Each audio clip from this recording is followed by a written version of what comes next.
I got to be honest with you. Standing around on the sidelines and not getting the football first for the warm-ups was Ernie Mills. He pulled the quadricep muscle. Probably won't start tonight. McGarity may go in his place, but there's a question of whether or not he'll see any action. Patriots have won the toss, so Toby Goen will kick it away. Done a very good job on kickoffs this year, as has the Dallas cover team. Kevin Falk averaging 24 yards a return, back with Lamont Warren. And we are underway in New England. Falk from the one.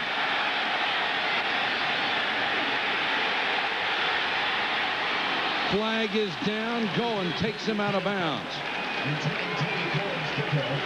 Across the 35-yard line. Flag's down on the play.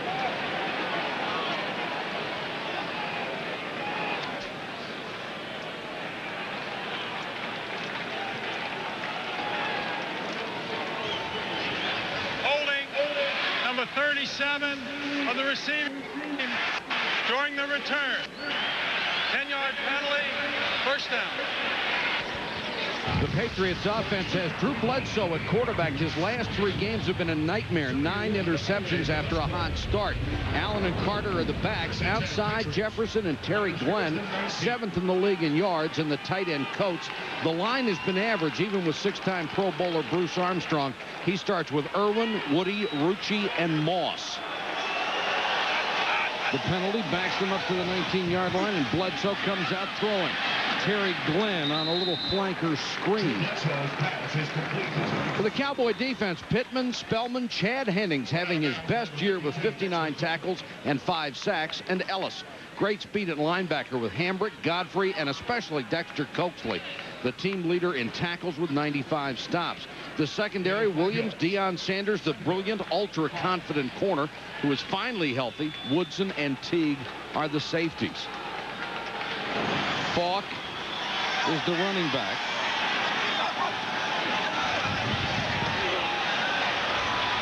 Bledsoe throws incomplete, intended for Lamont Warren. Bledsoe in his last 3 games, a quarterback rating of 44.7, 9 picks, only 4 touchdowns, and he's completing less than 50% of his throws after a tremendous start to the season. And there was a case where he had Lamont Warren on a hook pattern about 12 yards down the field, and he was wide open. And this is a new look for the New England Patriots. They're going with 5 wide receivers, spreading the Cowboys out all the way across the field. And the Cowboys are banged up in the secondary. And this looks like Dallas moved early, shooting across Alonzo Spellman. See if he was drawn. Unimpeded. You like that term, don't you? Yeah. Let's see if Bob says it.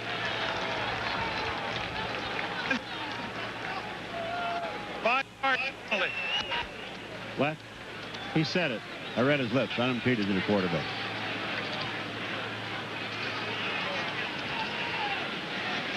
This could bring up a measurement. It could bring up a first down. And it is a first down. Chan Gailey, who came over after being the offensive coordinator for the Pittsburgh Steelers, would like to improve on that road record of 1-5. Well, the other thing, too, is you've got a team like New England that's struggling, and you don't need to give them any breaks. Speaking of struggling, October, November, and December has not been a lot of fun for Pete Carroll. 1 game under 500. They go to the ground this time with the veteran Terry Allen, and he takes it out just across the 30-yard line. You know, it's kind of funny talking to Deion Sanders yesterday, and what he said was, you know, he's talking about the passing game and where he's going to be and where he's going to play. But the one thing he said, I said, you don't worry about the running game, do you? He said, we don't even care about the running game. Our 4 guys up front will handle that. We'll take care of everything else. Well, Deion certainly doesn't care about the running game.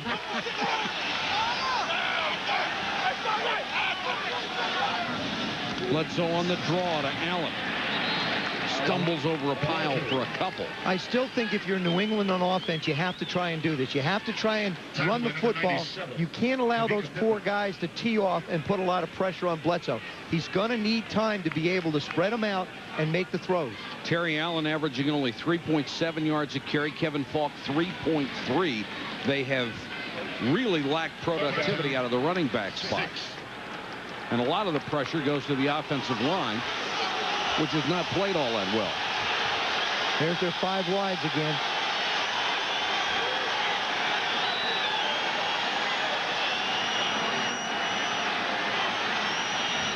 Cowboys come with a 4-man rush. Wide open Jefferson into Dallas territory to the 46-yard line, and he's knocked down by George Teague. It's a gain of 23. That's what happens when you spread them out.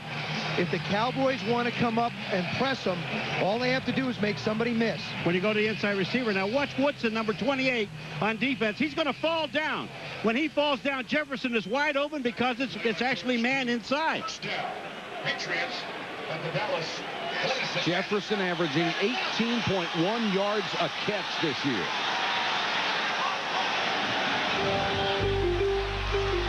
Bledsoe again with a lot of time. This one is incomplete.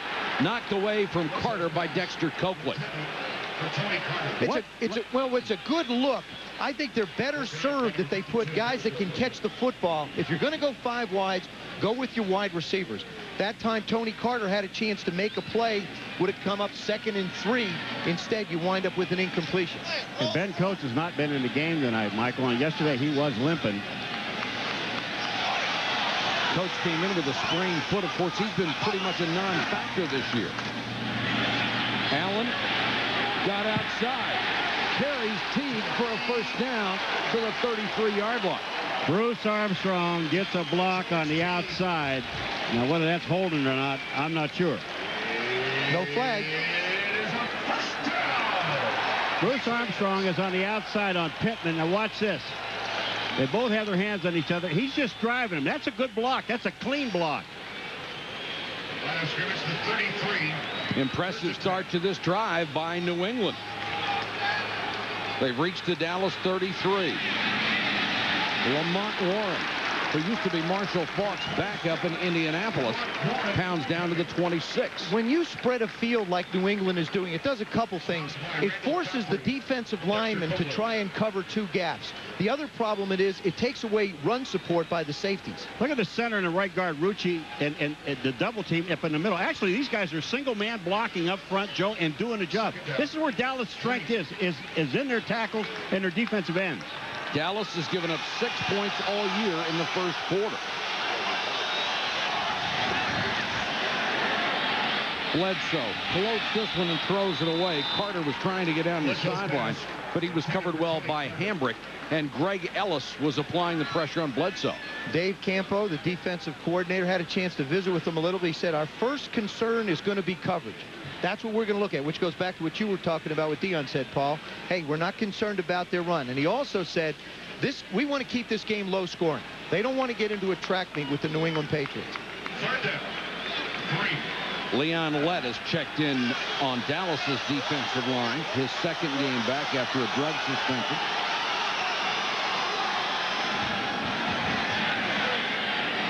Bledsoe steps up now, tries to scramble.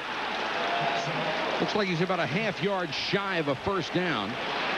Chad Hennings made the stop. I'll tell you, this was a heads-up play by Bledsoe. He knew that he had no one open downfield, and then time was running out.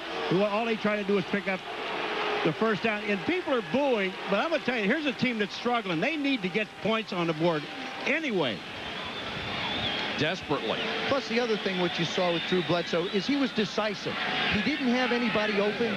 He didn't stay in the pocket too long. He took off and got what he could get. This will be Adam Vinatieri's longest of the year if he makes it, 42 yards. It's into a stiff wind.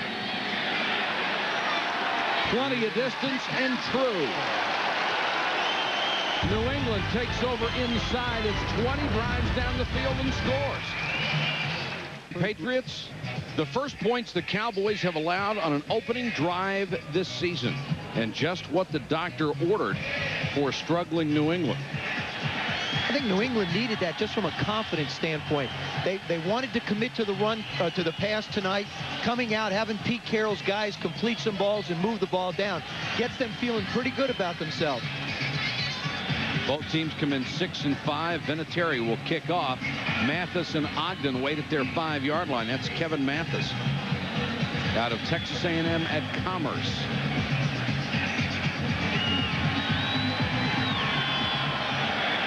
Into the wind, pretty good kick. Mathis at the 9. Cut down as he crossed the 30. Harold Shaw, backup fullback, makes the tackle on special teams. And when we come back, Troy Aikman will have his first shot on offense.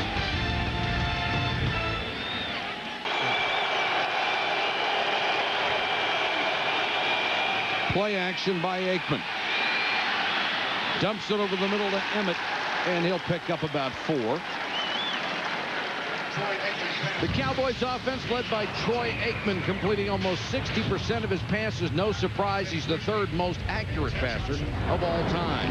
Emmitt Smith on his way to a 9th straight 1,000-yard season. He lines up with Thomas, Ismail, McGarity, and LaFleur. Up front, Adams, Page, Mishlinski, MaGuire, and Eric Williams, a 2-time Pro Bowler, a rare selection for a right tackle. Emmett. Hit initially by Brandon Mitchell, and then he got a lot of help. For the Patriots defense, Mitchell, Eaton, Thomas, and Willie McGinnis, healthy and productive after 2 years of injuries. The linebackers, Slade, Ted Johnson in his first game in a year following 2 arm injuries, and Brewski. In the secondary, Ty Law, an exceptional cover corner, along with Israel, Malloy, and Carter.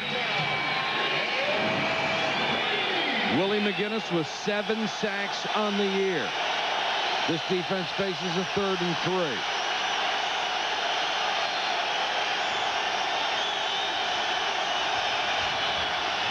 3. Blitz coming on Aikman. He throws underneath, and he's got the first down. A strike to the Rocket, Raghib Ismail. Boy, this was a perfect pass, Joseph. And I'll tell you something, they need Troy to stay healthy. Aikman still looks awful ginger out there. I mean, he's moving around, trying to keep his back loose. Does a good job of keying the safety, knows now where he wants to go. Looks like he got this one out with a lot of zip. And, of course, what is so key to them is the Rocket. With Michael Irvin now on IR, Rocket Ismail has now become the man that not only has to be their speed receiver, but also their possession receiver. If Tabucky Jones had one more step on that blitz, Troy might not be healthy right now. Dallas at its own 44, and Aikman has to use a timeout. Didn't have his people lined up where he wanted. So Dallas calls time. New England leads by 3. On top by a field goal there is Ted Johnson, who was injured December 6, 1998. His first game back since then, and he has been prowling the sidelines as the rookie Andy Katzenmoyer filled in for him. Movement up front, and it looked like Solomon Page, the rookie, moved early. Prior to the snap, false start, 79, offense. 5 yards, first down. It was the veteran Eric Williams. And this team on a per-game basis has more penalties and more penalty yards than anyone else in the NFL. I'm sorry, it's surprising. I mean, Chan Gailey is a disciplinarian. It's a veteran football team, really. And yet you look at the numbers that they put up, 8.6 per game. I think that's because of the injured players and the new players they have in there. 1st and 15, Emmett on the toss. Nowhere to go. Chris Slade didn't chase the play, stayed home, and made the tackle on the cutback.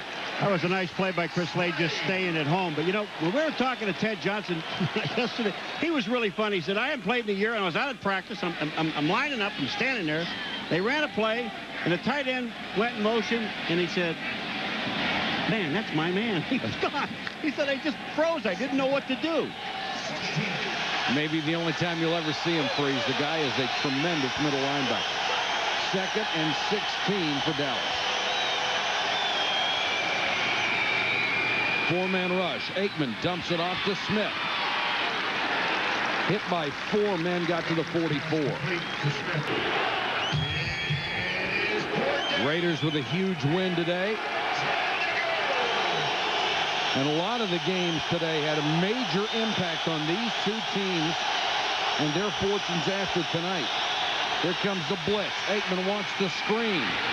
Gets it out to Warren, but there's no screen there. Larry Wiggum, the first man to hit him out of the secondary. Man, oh man, oh man. You talk about reading. This was a fake screen to the left, and then turn around and watch Aikman. Fakes to his left, turn around, throw it to outside, and watch Wiggum. Boom! He is there right now. Wow. Toby Gone is having a fine year, averaging 44 yards a kick. We'll punt to Troy Brown. He waits at his 15.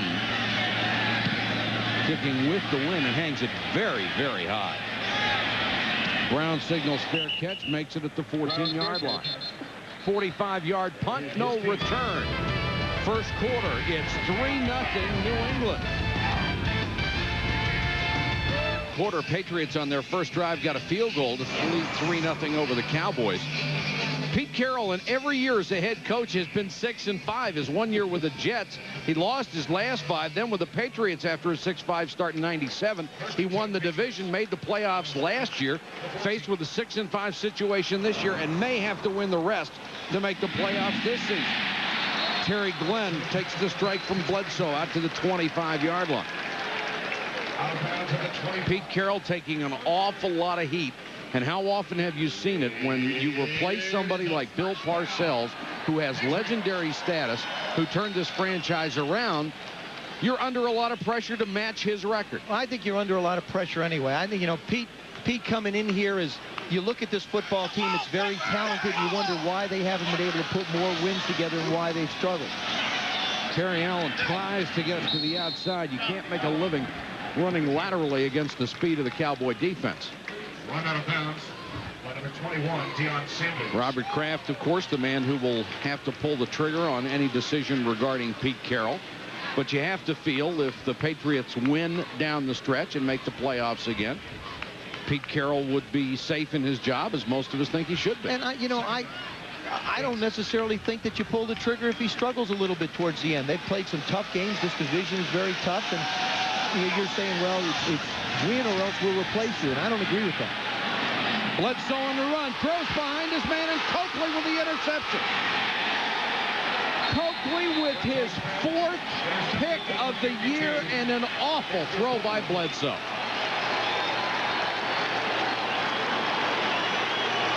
Dexter Coakley, I'm going to tell you something.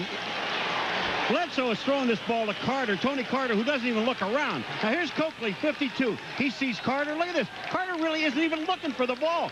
And first of all, Bledsoe should have never thrown this thing. Well, you're right. That's just a horrible throw.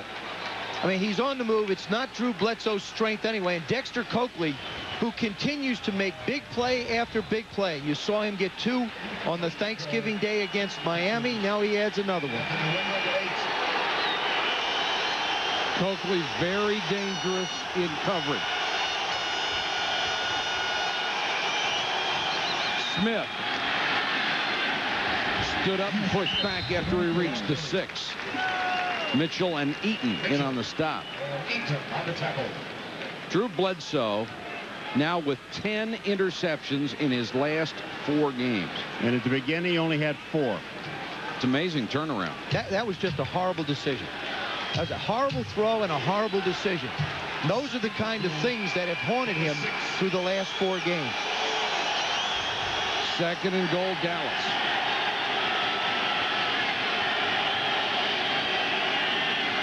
Aikman, little swing to Irvin. Check it, Emmitt Smith. And he's back to the line of scrimmage. Dexter Coakley, Charleston, South Carolina. That's where the Citadel is. Oh, Citadel. Yeah, they're playing Notre Dame next year. I hope not. I don't think we can beat them. Boy, is he a great linebacker. This guy has got a lot of speed. Every pass that Troy Aikman has thrown tonight has been a little swing or a screen. I think you got to try and work to the tight end. To me, I'd try and find LaFleur. He's got 5 touchdowns. He'd be a guy you might look to. Aikman throws over the middle, caught by the Rocket, but he won't get in. Pulled down on a solid tackle by Chris Carter. That's a good job by New England's defense. Of course, without Michael Irvin down there, Troy really doesn't have the big guy to match up against the corner. You'd like to maybe run the quick post, but the Rocket trying to work him in behind the tight end was their best option. Richie Cunningham having a miserable year, barely above 50%. This is a chip shot, however, 21 yards to tie it at 3. And this would be a win for the New England defense, just giving up 3. Cunningham knocks it through, so these clubs have exchanged field goals. And it's New England 3 and Dallas 3. It's 3-3, the Cowboys and the Patriots, as we approach Christmas. And neither one of these teams wants to be home for the holidays. And they're both on the verge of it, although the Cowboys, with the weakness in the NFC East, would seem to have their destiny in their own hands. Redskins not really dealing with prosperity very well as they were in first place. And the Giants and Arizona both won to go 6-6. Falk at the goal line.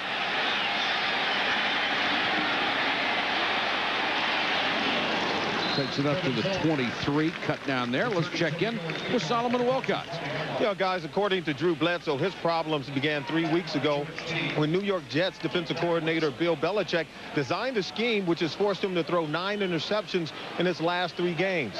Teams are now allowing Drew, they're not allowing him to step up in the pocket, and that's where he's most effective. Defenses are now forcing him to go to his right or to his left. He's less accurate, as we saw in the interception by Dexter Coakley. And, Mike, the numbers don't lie. In his last 3 games, Drew Bledsoe has only completed 22% of his passes on 3rd down. It's just been a horror show for him, Solly. And he admits if he plays well, they win. If he doesn't, they don't. Almost picked again by Coakley. Well, intended for the tight end Rod Rutledge, and Coakley had 6 if he can pick that one. Well, it's another one where he throws behind the receiver. His mechanics really, he's dropping the ball down, and he's not doing. Watch Dexter Coakley. He's just going to look. Coakley is looking right at Bledsoe. He just sees him. He sees the tight end. Rutledge goes in motion. He just comes out, and then he breaks on it right now. Breaks on the ball. That's an easy one. You know, he's actually catching more balls than the New England Patriots are. Allen across the 25, just shy of the 27-yard line. Coakley is too good to not be on target if he's the guy he's covering. And I think if you're the New England Patriots, you like this down and distance. 3rd and 6, it gives you an opportunity to go with your 5-wide package, which will create a lot of one-on-one situations.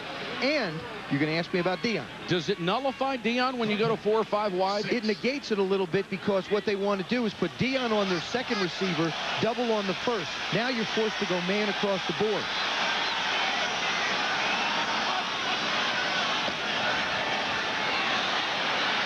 Bledsoe steps up, now tries to run, dumped. As he got to the 26, Greg Ellis, the 2nd-year defensive end from North Carolina, made the stop. Well, there's a reason for this, for Ellis making the stop. Watch the coverage downfield. Absolutely. Take a look at this. There's nobody who's going to be open. There's perfect coverage all the way along the line. They may be man and doubling in the middle, but there's no one to throw the ball to. The one thing you notice, every one of the defensive backs gets a hand on the wide receiver, and the show is on. Deion only 3rd in the league this year. Lee Johnson. Poor kick, Deion on the bounce. Breaks one and gets to midfield. Caught from behind and dropped by Tabucky Jones, or he's still running.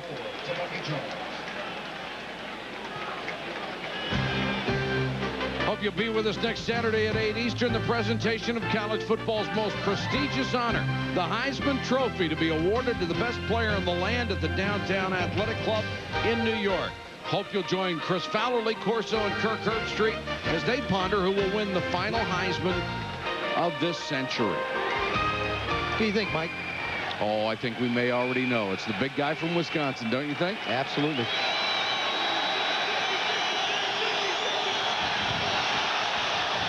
That ball was loose and covered up by Aikman. This is what happens when you change centers. Mark Stepnowski comes back. He's the center. He's not available tonight. Michlinski is in there. And it's an uncomfortable, different situation for Troy. As he starts to take the snap, the ball comes up. He isn't quite ready for it. Does the smart thing. Doesn't try and pick it up. Just covers it up. Quarterback's fault. Always. 2nd and 12. Ogden, number 85, comes in as a 3rd wide receiver. Aikman under pressure, and down he goes.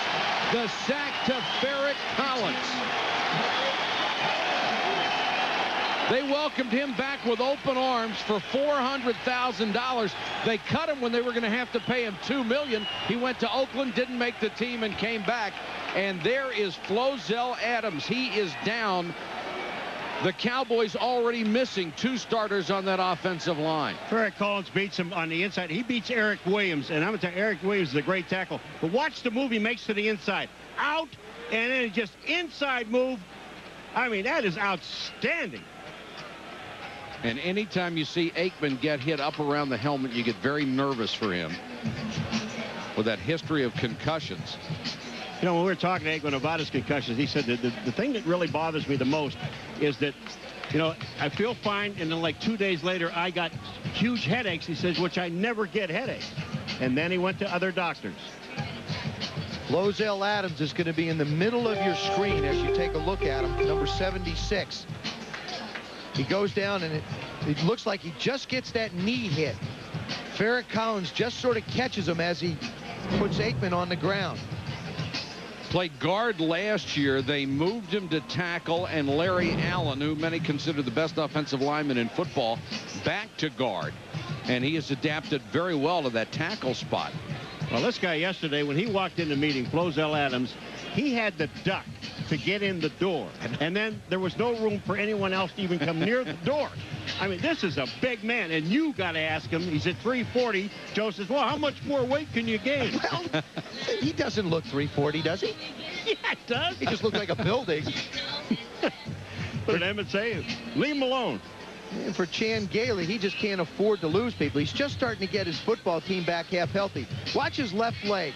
As Collins comes in, it just seems to catch the knee ever so slightly. And that's what they're examining as he lays there. Ferret Collins is playing because of the size of that Dallas Cowboy offensive line. He weighs about 300 pounds. And Steve Sidwell was pleased to have him in there, because when you think of Willie McGinnis at 265 and Brandon Mitchell at 290 on the end, you don't have a lot of weight. Calvin Hill on the sideline with Michael Irvin, who was put on IR. He's done for the year. Alvin Harper out for tonight's game. He's been having a strained quad. And now Ben Fricke, number 69, will check in at left tackle. So you have the entire left side of the line, left tackle, left guard, and center are backups. And Adams very gingerly coming off the field.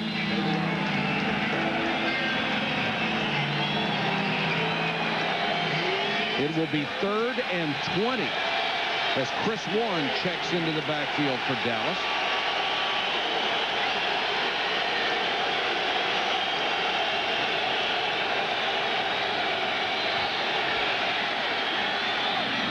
Aikman throws too low, intended for Wayne McGarity.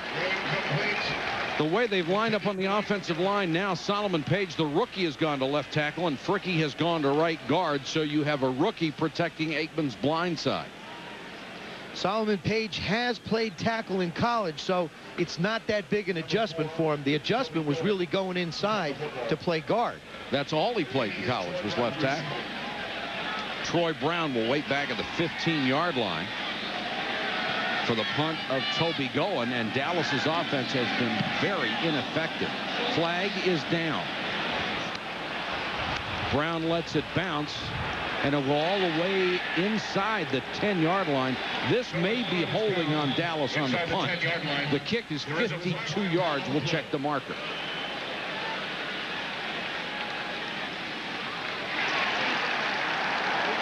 And it will come back. Oh, yes.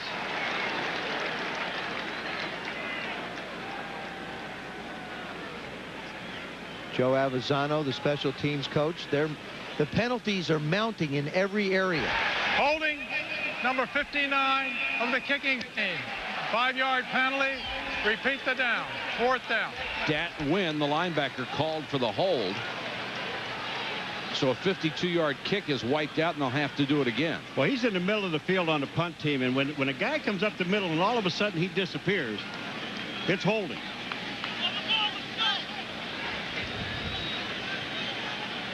I bet you Troy Brown tries to field this one. What do you think, Pat? I mean, they tell him, the special teams coach tell him, don't let the ball hit the ground. Only bad things happen when the ball hits the ground.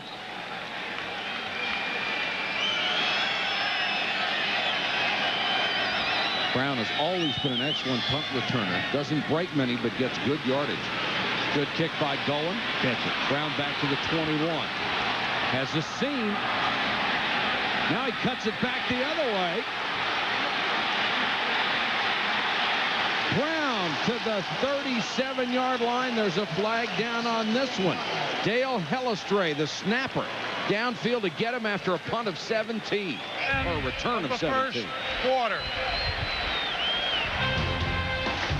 No penalty marker. That's the end of the quarter. It's 3-3, Dallas and New England. Has to carry for this football team. He said it in September when we had a chance to visit with him. This football team will go as far as well as I play. The entire load of this offense is on his shoulders, and really the New England Patriots. They invested a lot of money in him. They brought in people around him. The passing game is what this offense is all about. Ernie Zampese, the offensive coordinator, tries to put him in the best possible situation to be able to make plays. And he's been a stand-up guy about it, too. He says it's been my fault. I haven't played well, and I've got to play better. He said, I've been going outside of the system. He says, I have to stay within our system. On the carry. Chipped up by a 97. If you don't think fans have short memories, Drew Bledsoe and his 100 starts, 56 and 44. They won the division 2 years ago. Previous 100 games with other quarterbacks, you don't want to remember it. It was not a pretty thing. Trying to throw to Falk as he's buried by the Dallas rush. And New England will have to kick it away. Either the offenses are playing lousy or the defenses are brilliant tonight. I think it's a little bit of both. I really think the defenses have done an excellent job of shutting down what each offense wants to do. Lee Johnson now with the win, and Dion will drop all the way back to his 11. Guy has 6 punt return touchdowns in his career. Beautiful punt. Dion will let this one go, and it kicks into the end zone. 56 yards. No return, no chance of a run back by Sanders. We're tied at 3, second quarter in New England. Full 10 yards offense, 4 rushing, 6 passing. Emmett. Now they have 8 yards total offense. He will lose 2 as Henry Thomas used that quickness to get in the backfield. Well, you know, it goes by Myslinski, the center. Henry Thomas, number 95. Watch the jump he gets. Boom, he goes right by the center. The guard doesn't come down and get him, and Emmett's in the backfield. You know, they're looking for Emmett to carry the ball, so they're all playing run. That's the way this offense is set up. You establish the run, it opens up the play action, you get a chance at the big play. Flozell Adams is back at left tackle with a left knee bruise. Emmett, finally a little room to operate and up across the 24-yard line. There you saw Andy Katzenmoyer on the tackle. Because Ted Johnson hasn't played in a year, and Andy Katzenmoyer really has done a pretty darn good job as a rookie filling in for him, you'll see Ted Johnson and Andy Katzenmoyer split the play in the middle. 3rd and 5 The Cowboys with 14 total yards so far. And they go with the 5-wide package of their own. Comes the blitz. Aikman lost the football and has to cover up. I'll tell you who did a great job on that play, even though it won't show. Chris Warren blocked 2 guys. Otherwise, Troy Aikman gets leveled. He comes all the way across the formation. Larry Wiggins winds up making the play, and Tabucky Jones is there. Watch number 42 come across. He sees both of them, lays out, manages to take the inside guy. The ball just comes out of Troy's hand. The Cowboys doing nothing on offense, and Troy Brown back for another punt return. He's at the 35.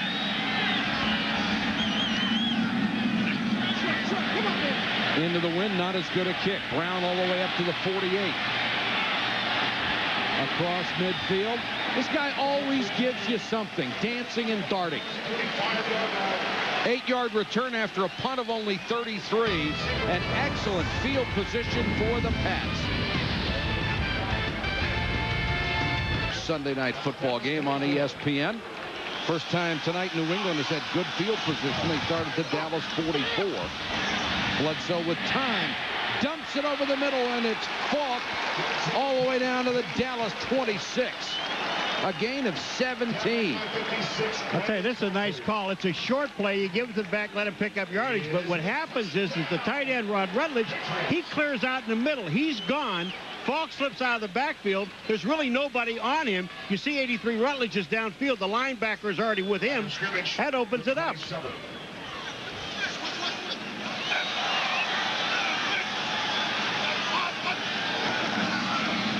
Falk again. Straight ahead, picks up 5 to the Dallas 21. Randall Godfrey makes his second tackle in a row.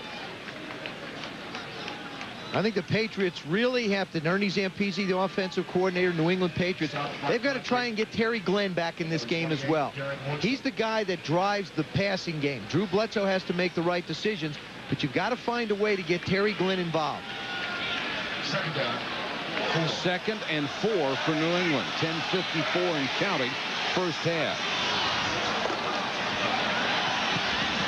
Falk cuts back inside the 20 to perhaps the 18. Kavika Pittman was the first man to hit him. And number 54, Darren Hember.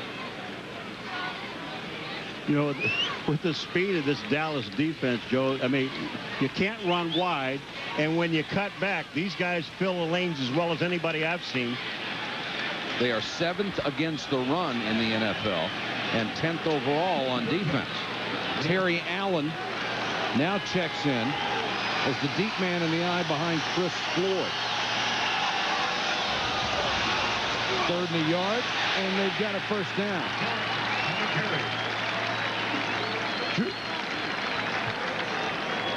Drew Bledsoe now can look to loosen up a little bit. I think that now you've run the ball pretty well. Now's a good time for that play action again. And try and isolate somebody one-on-one. Bledsoe's hit only 4 out of 10. 16. Running the ball so far tonight, it's been a good night for the Patriots, averaging 4.2 yards a carry. There they go, spreading out that Cowboy defense again. Bledsoe on a little half roll. Stays inbounds and takes the punishment. No, Drew. No. You don't have to prove anything to anybody.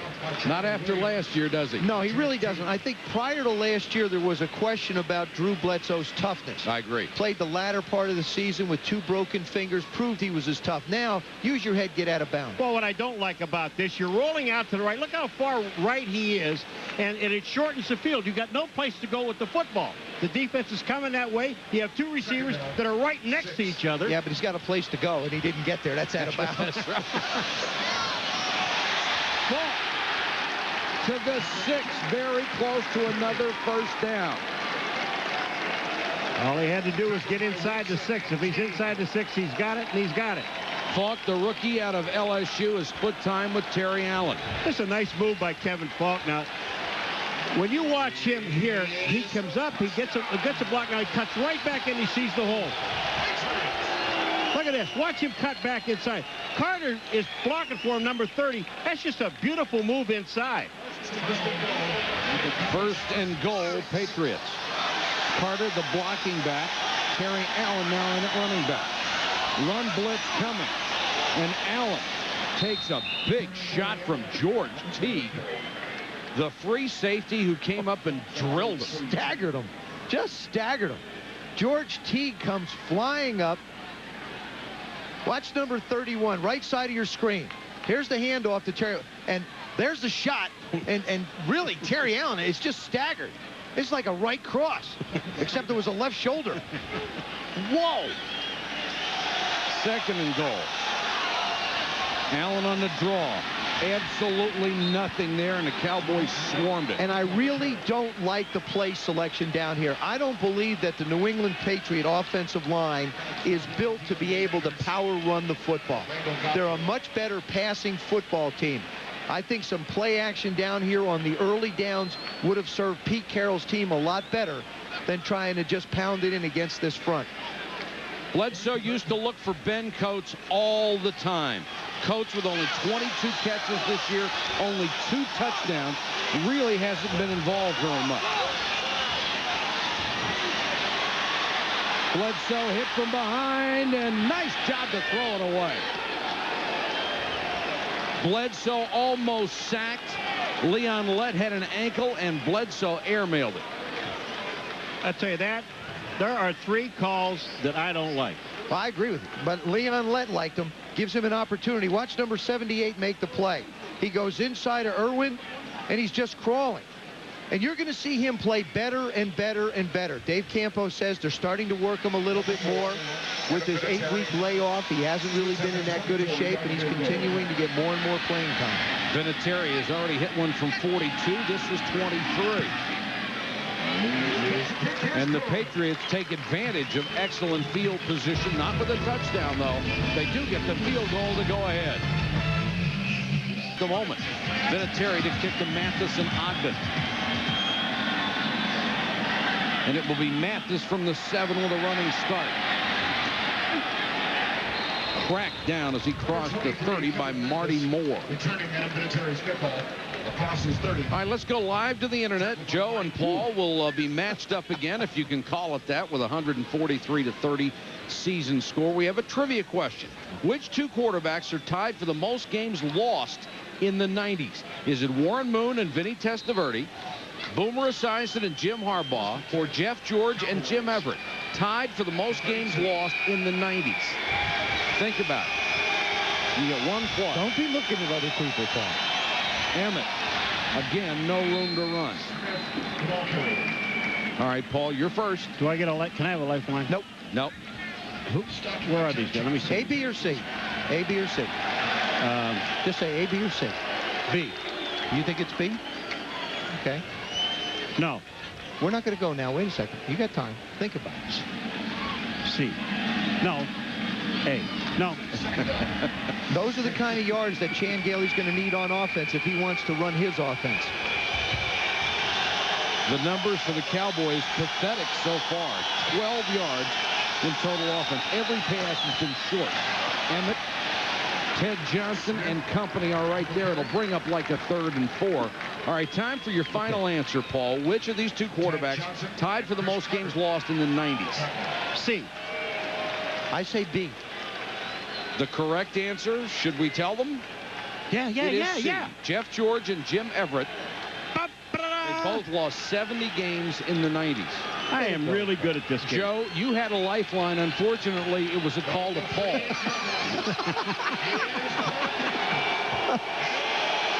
I did that on purpose. No, you didn't. I know. You didn't know. 3rd and 4. Blitz coming. They pick it up, throw underneath, complete to Jeff Ogden, the 2nd-year receiver out of Eastern Washington. First down, Cowboys. Boy, is this a nice throw. I mean, Troy Aikman just delivers the ball to Ogden perfectly.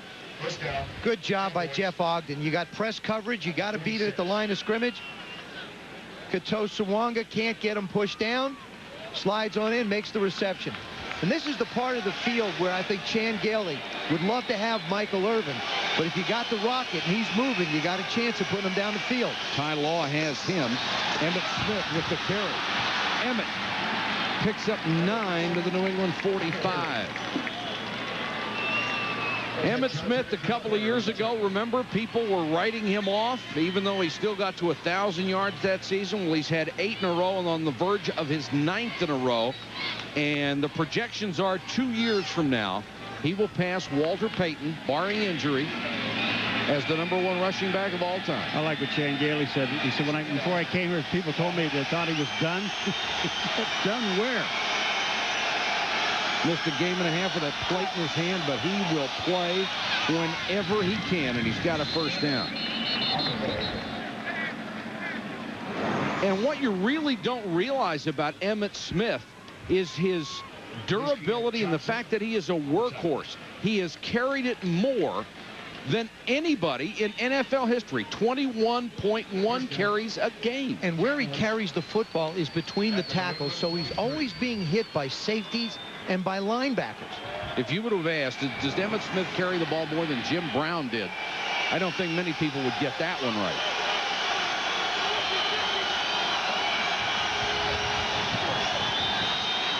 Aikman to the Rocket.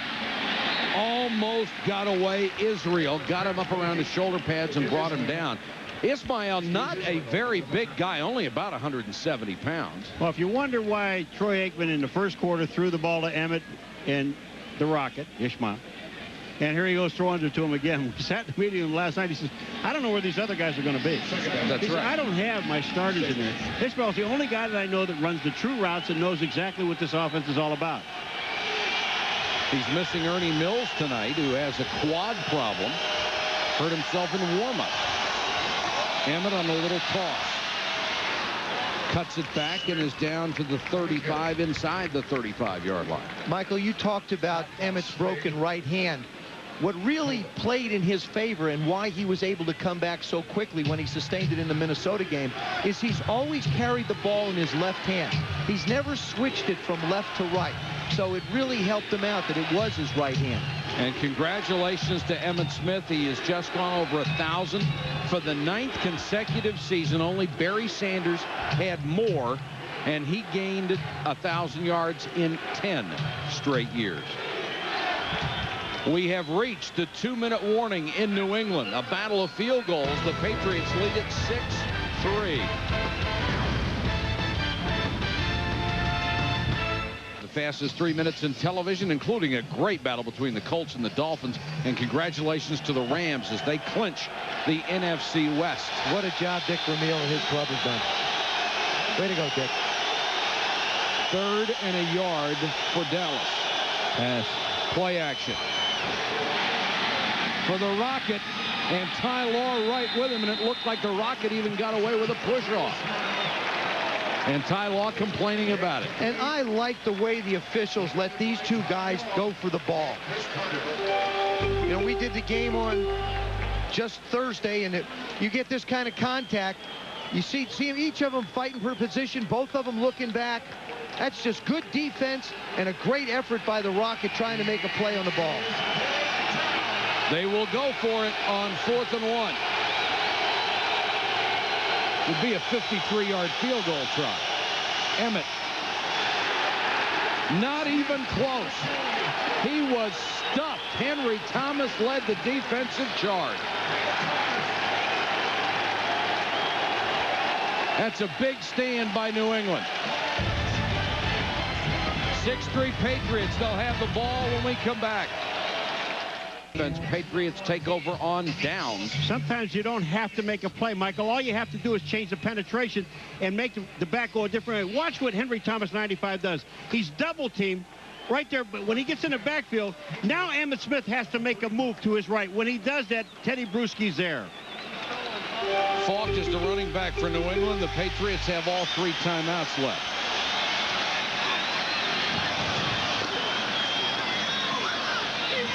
Falk will get 2, perhaps 3. Well, I just don't like what the New England Patriots are doing offense. I didn't like what they did when they got down around the goal line. I don't think they used their best opportunities to score. And Pete Carroll's 2-minute offense now, you're wasting a lot of time with the running play. That is not what Drew Bledsoe does well. Now you're in a position where Dallas's defense can tee off and come after you. Lamont Warren on the screen. Got a couple of blocks into Dallas territory at the 49. Timeout. Now will they use one of their timeouts? And they do with 1:10. George King on the tackle.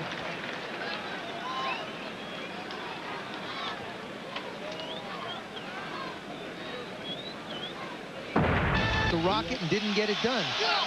Bledsoe will go to the shotgun on 1st and 10. Good protection. Dumps it over the middle. Troy Brown. Still on his feet. And gets out of bounds. They will say his momentum stopped inbounds, so the clock runs. A gain of 18. But what a terrific job by Troy Brown. He catches this ball in the middle of the football field and works to try and get out of bounds to conserve time.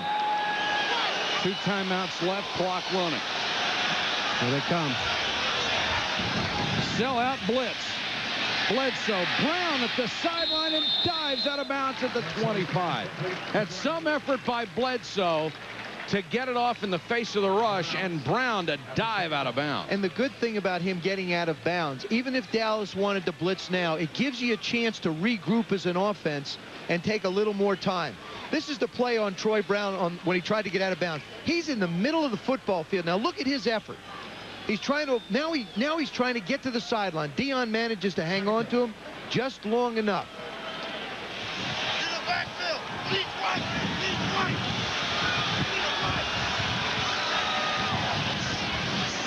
Bledsoe going for the end zone. Incomplete. Jefferson had half a step but couldn't get there. Now, there's a play this half that they've called, and it's the only one that I've really liked.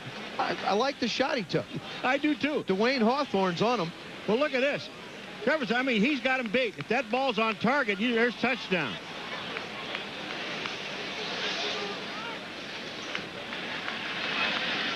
So now we have 33 seconds left, and it's 3rd and 5. Falk will check in as the running back. And gets the toss. Cuts it back.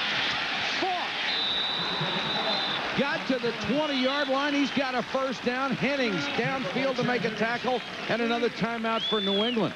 There was an odd-looking call that worked. Well, it worked because Falk made it work. I mean, they were trying to get to the outside and couldn't get to the outside, so he cut it back inside.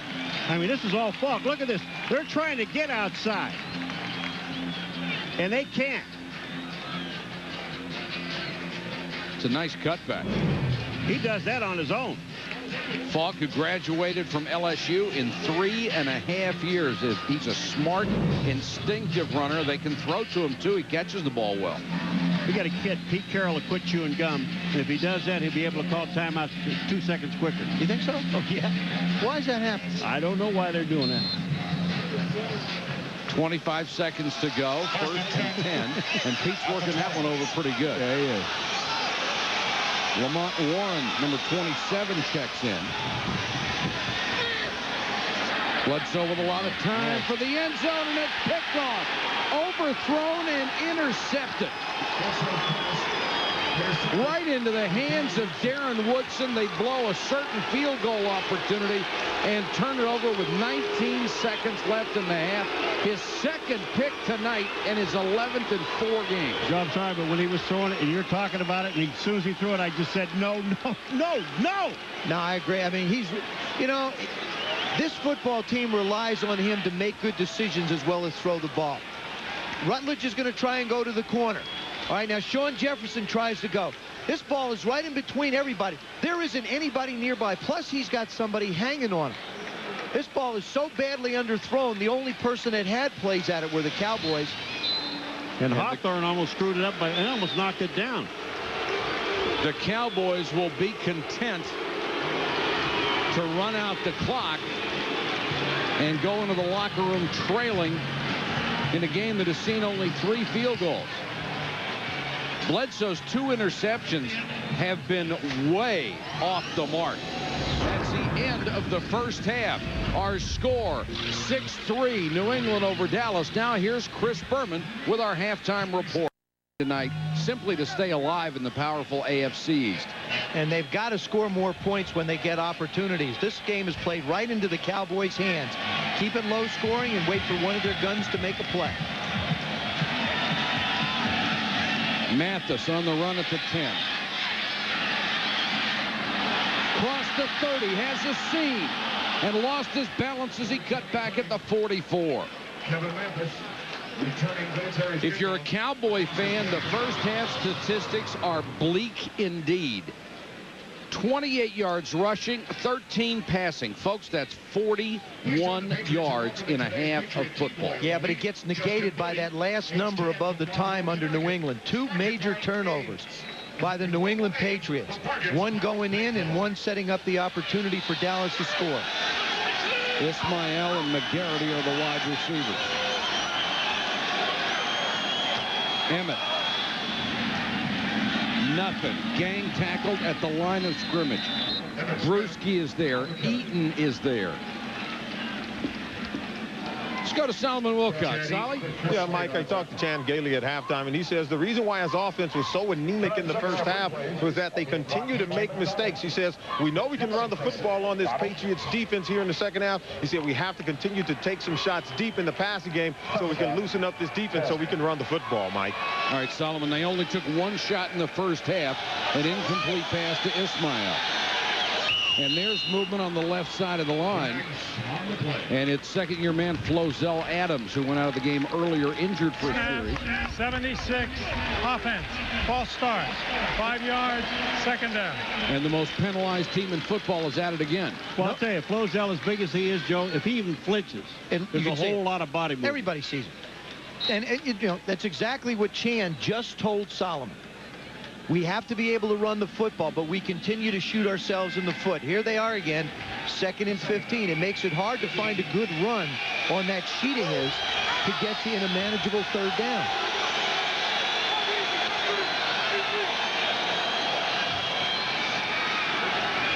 Aikman out in the flat to his tight end LaFleur. He can't go anywhere. Brewski ripped it out of his hands. They're going to say it was down.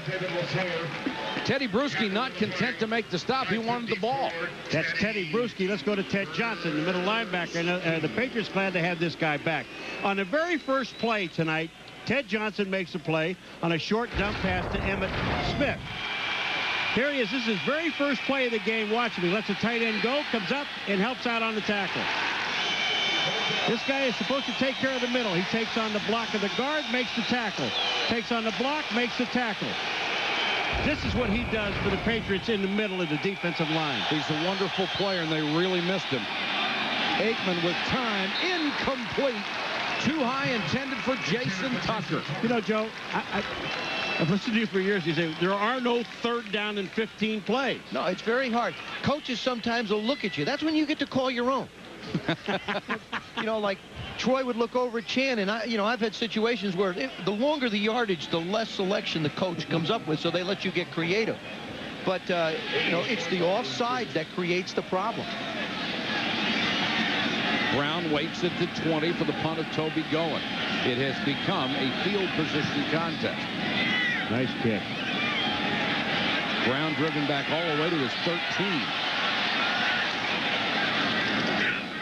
And he gets it all the way back to the 20. A nice 7-yard return after a 47-yard boomer. Darren Hambrick, the tackle on special team. Tomorrow he's going to go out and rent a computer. They'll be celebrating in Buffalo tonight. Mine's hooked up. I can't wait to get home, get started on it. I'm finally coming into the new age. Yeah, you're right. It's scary. Terry Allen to the 21. Let's check in with Solomon Wilcott. Solly, what do you have? Yeah, Mike, at halftime, Pete Carroll said he liked his team's intensity, but he was not pleased with his offensive performance in the first half, particularly in the red zone. He said, we simply have to stop turning the ball over. Now, I asked him if he'd given any thought to replacing Drew Bledsoe. Should he continue to struggle here in the second half? Well, he said no, but Mike, you'd have to wonder. All right, Solomon, and the fans are certainly wondering with 11 picks in 4 games. Terry Allen trying to get to the outside, turns the corner, close to a first down. It's amazing Terry Allen is playing at all. The only guy we know of that has had both knees undergo major reconstructions. One in college, one in the pros. Been hurt the last couple of years, but he's given them a lift here. And when we had a chance to talk to him earlier this week, too, he really hit the nail on the head for this football team. He said, this team needs an identity. What's happening is defenses are dictating their identity, and they're not allowing them to run the football, and they're not allowing them to be efficient in the passing game. 3rd and inches. Bledsoe, quarterback keeper. That'll move the sticks. You know, when you talk about this team and you say, well, you know, they don't run the ball very well, Terry Allen is averaging 3.7 yards a carry, and that's not bad in the National Football League. And Hudson Houck on your right and Chan Gailey there on your left were the men trying to figure out how the Cowboys could run the ball better. Well, the easiest way to run the ball better is to block better. It usually starts there, I think. Both coaches playing it rather close to the vest as far as play calling. Bledsoe now will go downtown, and it's caught. Somehow the ball got through to Terry Glenn. There is a flag down, however. It looks like a hold against New England. So they take a shot and hit it, and it comes back. Tripping. This wipes out a 39-yard gain.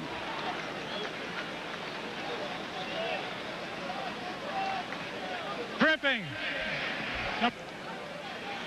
63 offense. 10-yard penalty. Repeat the down. Thank you, Bob. That's Heath Irwin. Uncle Hale's not very happy about that one. Watch number 63. There he is right there. Against Spellman. Can't get it done, so he sticks his right foot up. Hey, if you get beat off the snap and pushed to the ground, you try and do something. Sometimes you get away with it, sometimes you don't. That cost him a lot. Cost him 49 yards. Oh, what a catch. Screen to Falk, one-hands it, gets it out to the 28. What a catch by Kevin Falk. How many guys this year have we seen make one-handed catches? These guys are getting better. He just reaches that up and snatches it right out of the air. Look at this. Ball comes out. Watch this. One hand, lefty, got it. Doesn't even, it's perfectly placed right in the palm. Doesn't even have to do anything except cover up when he gets into traffic. Well, that's not a bad call either, because you just lost 10 yards. You picked up 7 of it. Now it puts you in a good position at 2nd and 13. Terry Allen checks in for Falk.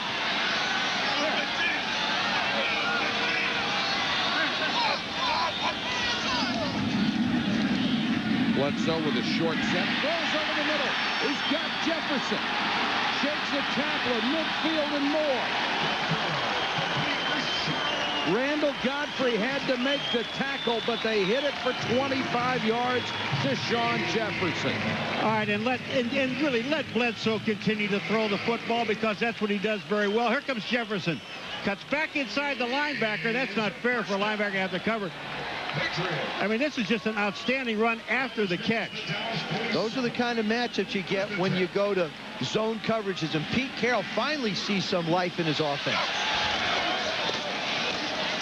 They'll give this to the fullback, Chris Floyd, only his 5th carry of the year for a couple. Monday Night Countdown tomorrow night at 7. Mike Tirico, Tom Jackson, and Sterling Sharp with all the latest news from around the league. Then at 9, it's ABC's Monday Night Football. Randy Moss and the Vikings battle Warren Sapp and the Tampa Bay Buccaneers. ESPN and ABC, your exclusive networks for prime-time NFL football. Can't wait to see that one tomorrow night. Bledsoe, good protection. Out in the flat to Brown. He's dragged out of bounds, but not before he reaches the 41-yard line. Again, Randall Godfrey, the middle linebacker, with the coverage.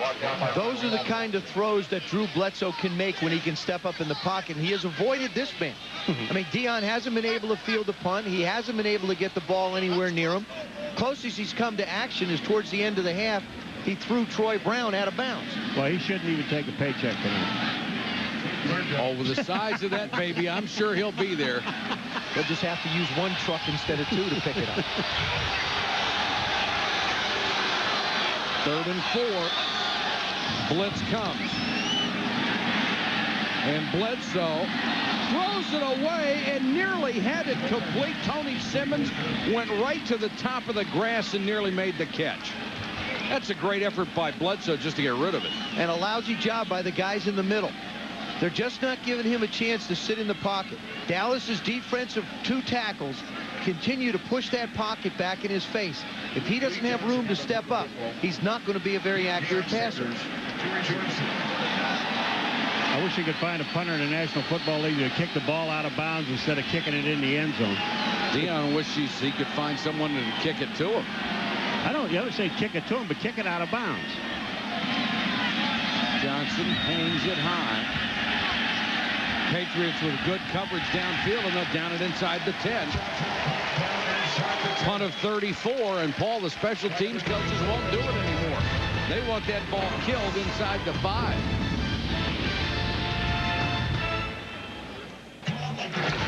ESPN Sunday Night Football is brought to you by 1-800-CALL-ATT for collect calls.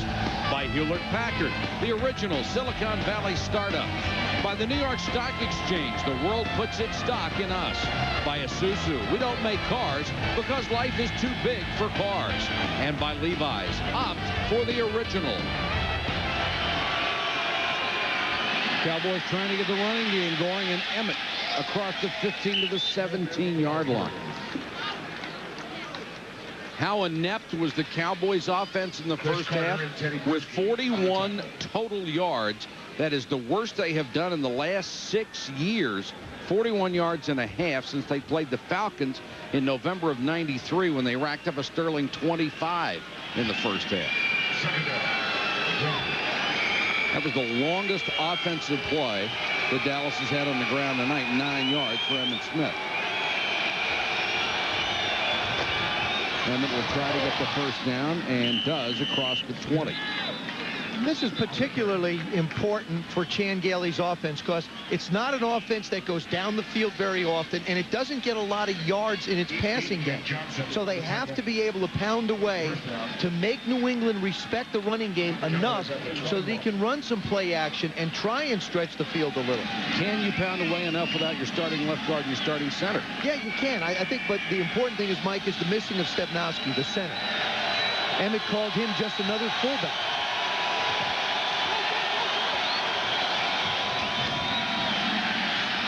Aikman rifles this one, and Bruschi got a hand out on it. LaFleur couldn't make the catch. Well, I can't believe Teddy Bruschi didn't pick this ball off.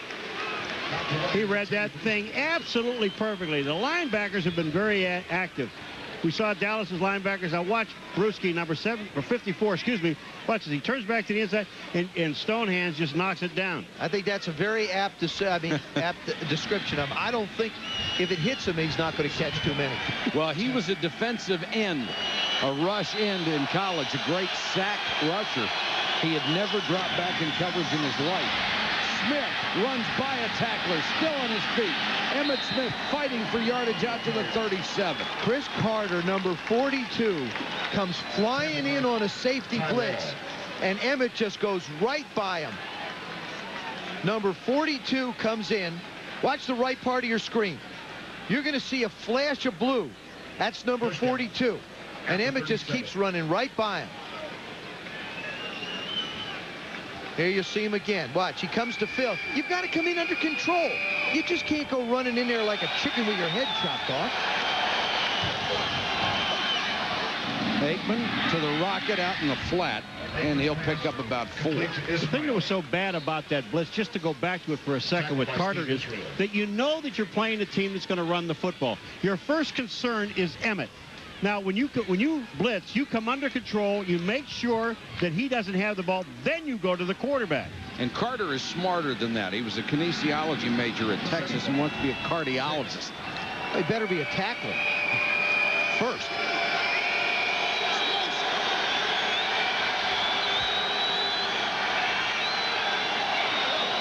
Emmett. Great cut to the outside. Another cut back inside and to midfield. This guy has the heart of a lion. I just think his greatness continues to be understated. With all the stars and all the fanfare that the Cowboys have had through the 90s, this guy here has been so consistent. Watch the move. inside patience, just leaves him laying on the ground. Well, first of all, he gets a great block from Eric Williams up inside. But watch 52 Ted Johnson. He comes up inside, and that's that little dip. He went for the feet. The feet were gone. I got nothing. Now Chris Warren will give Emmett a breather. First down midfield. Play action Aikman. Wide open. Ismail. He shakes a couple of tacklers and is inside the 30. The offense has finally come alive. And you see what happens when you can get some type of a running game. All of a sudden, New England has to respect it. They run action away. Rocket comes across the formation. Now watch when he gets over. He slows down enough so that he gives Troy a place to go with it. Goes down to get the ball, and then is really tough to bring down. And how can you have him out there, and the only guy within 5 yards of him was the middle linebacker, Ted Johnson. And he's the only guy he's throwing the ball to.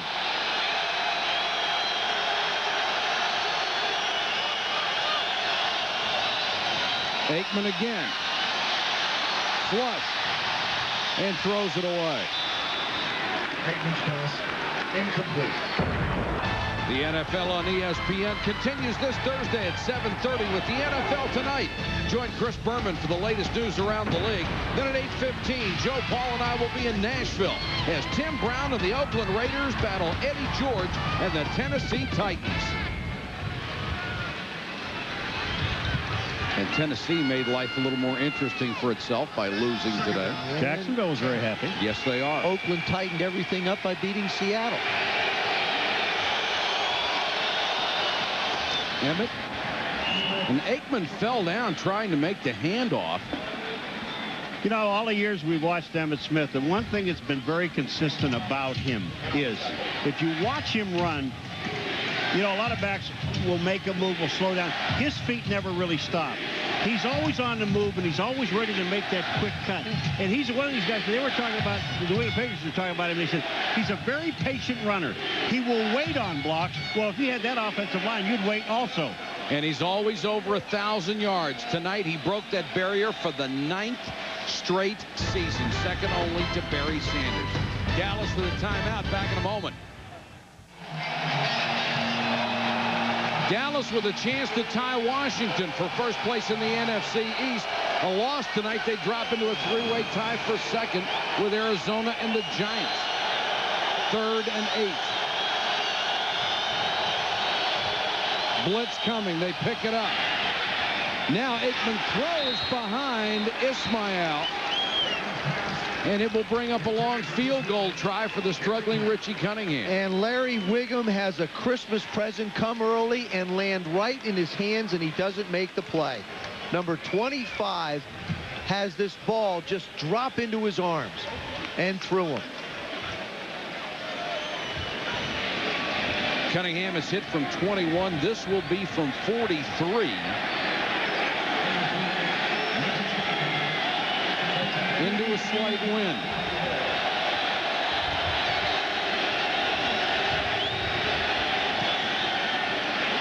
Pushed it.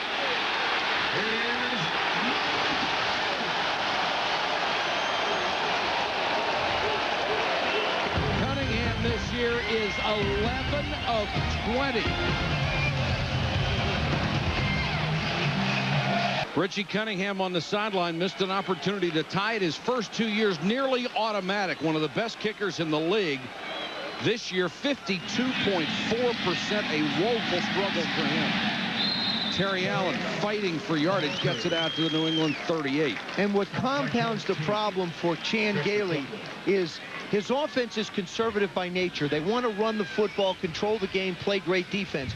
You need a kicker to make points for you. You can't have a kicker be at 50% and especially miss opportunities when you're counting on keeping games close. Especially as accurate as kickers are these days. Yeah. Talk about squandering opportunities. This New England, they have had some great field position, Joe, and they're getting nothing out of it. There's the toss. Allen. Just shy of a first down across the 42. Mike, so many of the problems that Drew Bledsoe is having, I personally think, have to do with mechanics. He's getting sloppy. This one here, he scrambles. He doesn't get his hips turned around. He winds up throwing across his body. Now he's got somebody at his feet. He just hangs the ball up. I think he has gotten sloppy. Look at the shot on the left. The hips are way out of whack. That was the first interception. And then the shot on the right shows you the second interception. He's trying to throw with somebody in his chest. 3rd and a yard. Allen met in the hole, stood straight up, and he did not get there. Boy, you know who made it? Randall Godfrey and George Teague were right there. Oh, man. I'm going to tell you what was really funny. Watch Allen's feet when he gets hit. Watch his feet. They're going to be driving. Here comes. Look at his feet. They're driving, and they're going absolutely nowhere. They're just staying right. It's like hitting one of those sleds that's overweight, and you can't move it. That's exactly what he was doing. I didn't even need to hit one like that and have it be overweight. He got a good spot on this, and they'll bring the chains into measure. Nice short. How much, Paul? About a half a ball. You're getting so good at this. About a half a ball. No, a whole ball. And so. And here comes the punt team. No hesitation with 2:03 to go, 3rd quarter. That's the only people that are running on the field are the punting team. They're the ones who are doing the most work. You play special teams, you earn your check tonight. Johnson to punt to Deion Sanders.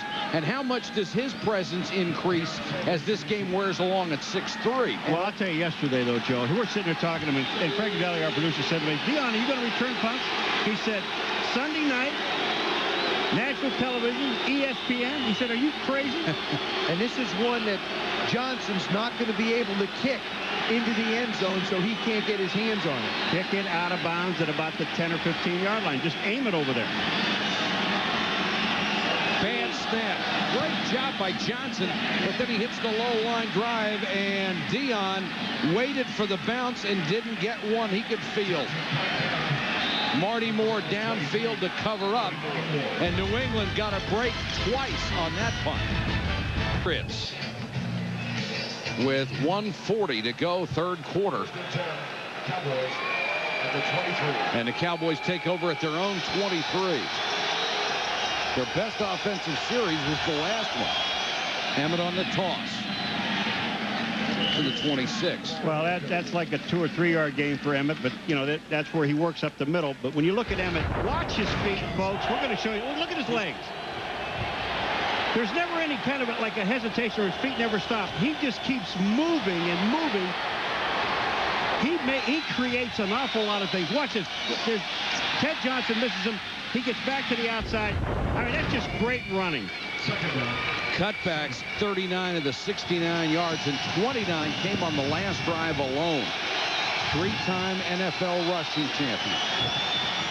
Aikman to throw. Out in the flat, it's complete, but not for much. Caught by Wayne McGarity, who is back after 6 weeks out with a dislocated shoulder. He's playing with a harness. A little tough for him to get that right arm up. And Steve Israel is a guy who people are picking on because Ty Law is one of the best corners in football.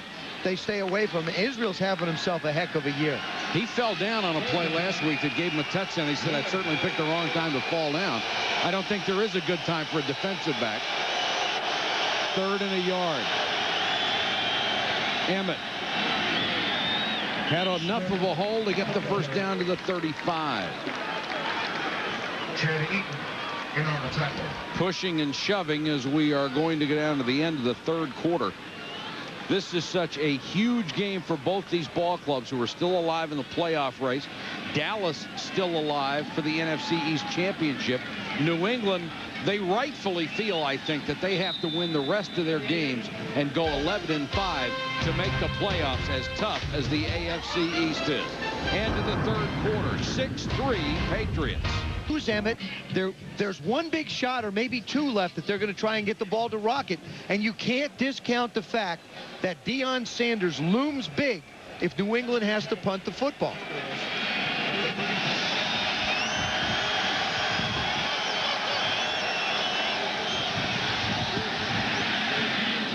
Aikman to throw. LaFleur, the tight end, wide open at the New England 38-yard line. He beat Lawyer Malloy. Little bit of play action again by Troy Aikman. Watch the play action. There it is. You see the left side of your screen. Lawyer Malloy takes an inside. LaFleur winds up in the flat, and Lawyer can't get there. You let Dallas hang around. You let anybody hang around. Yeah, that's right.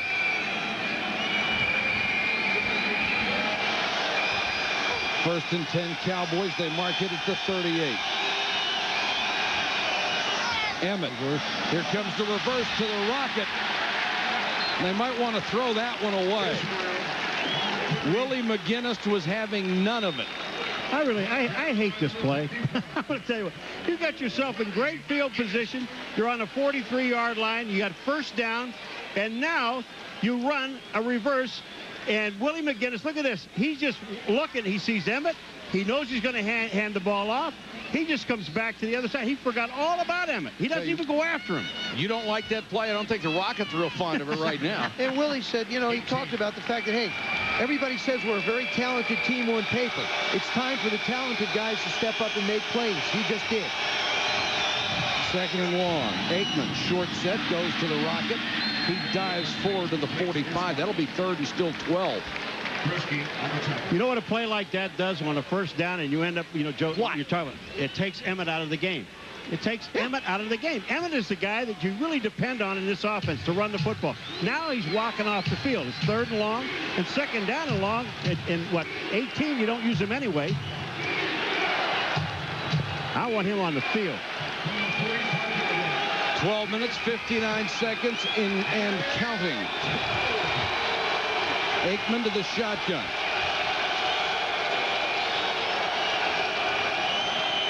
Four-man rush.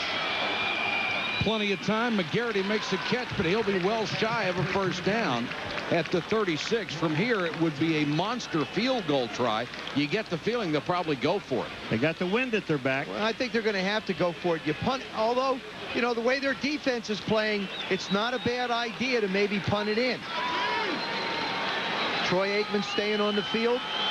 You've got Emmett back in the game. I wouldn't be surprised if Cam went with a play-action pass, though. Really. 4th and 3.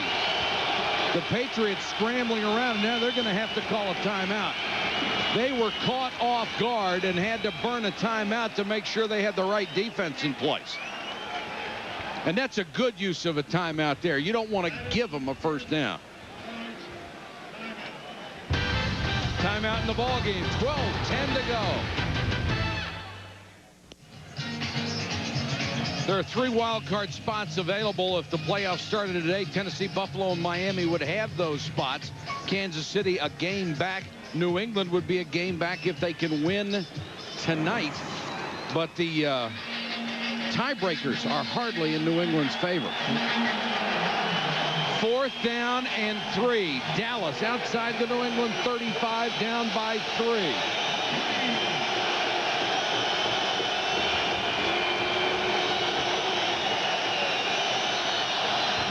Aikman under pressure, got away, throws. Is it caught?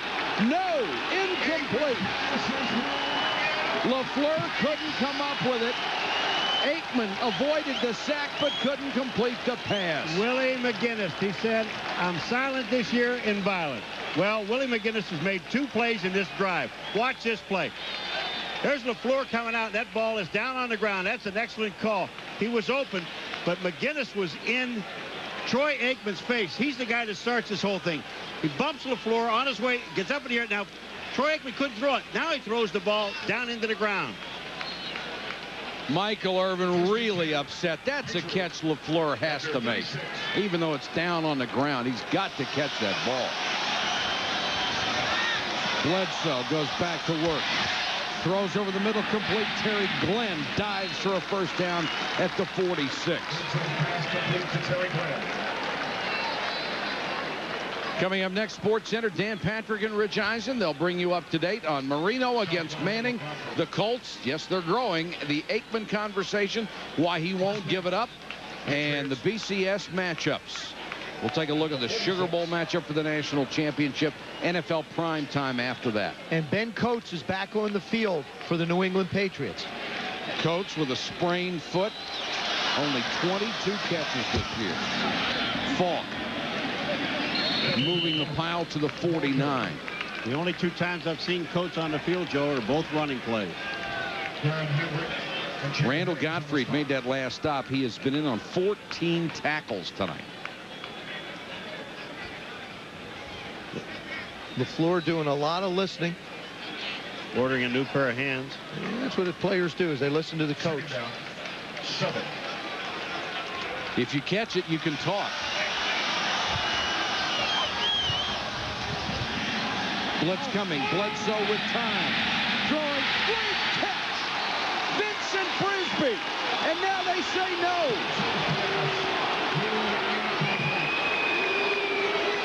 Brisby laid out.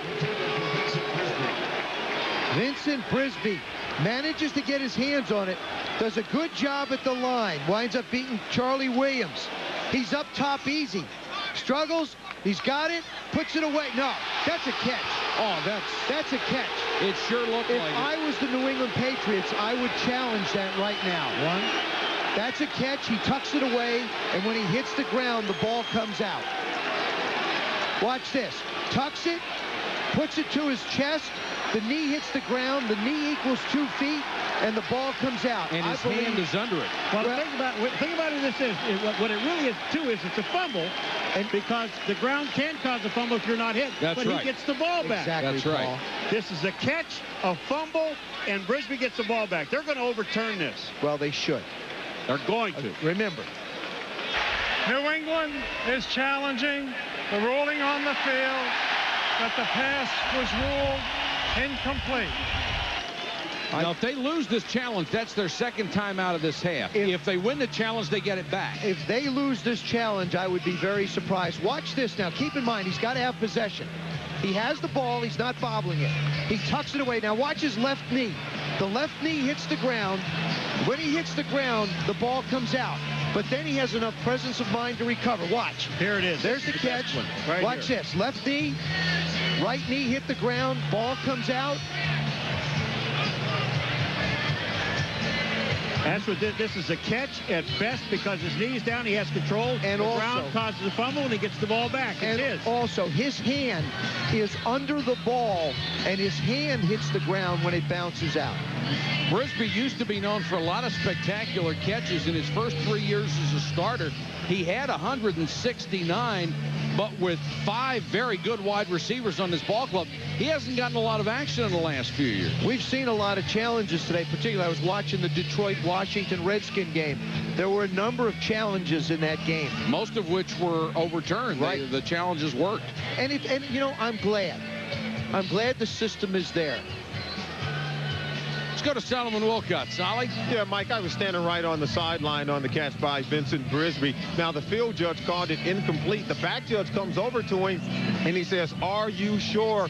The field judge says, "Yes, I am," but you could see the uncertainty on the back judge's face as he walked away. I think they're going to rule this a catch.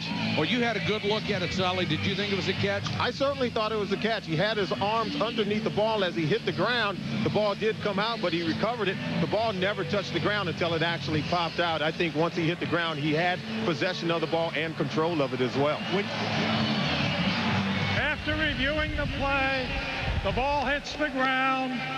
The play stands as ruled on the field. Incomplete.